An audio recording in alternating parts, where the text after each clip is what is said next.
Good morning বন্ধু সবাইকে আমার তরফ থেকে।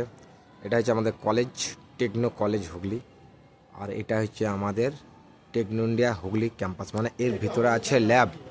আর এই যে বোম্বাদা বারবার করে বলছে আমাকে দেখা আমাকে দেখা, ঠিক আছে। আমার এখানে দাদা বলতে নেই, ঠিক আছে, দাদা বন্ধু দুটোই।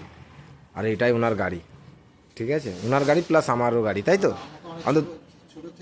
হ্যাঁ হ্যাঁ হ্যাঁ, একদম। তো এর উপর আর কিছু বলা যাবে না, তো আমি দেখাই আরও কিছু। ওই যে পুরো এটা ক্যাম্পাসটা আমাদের কলেজের। আর এইখানে আছে আমাদের আইপিএস অফিসার মনোজ দা। এই যে আচ্ছা, কার্ডে তো তোমাকে একদম পুরো সেই ওই সাউথের হিরোটার নাম কি জানো? আরে নাগার্জুন, অনেকটা আমাদের নাগার্জুনের মতো দেখতে আমাদের এই মনোজ দা। আর পাশেই আছে আমাদের কম্পিউটার ল্যাব। এই যে এটা হচ্ছে গিয়ে পুরোটা ল্যাব। ভিডিওটা এতটুকুই, বেশি ভিডিও করবো না, কি মনোজ দা কি বলো?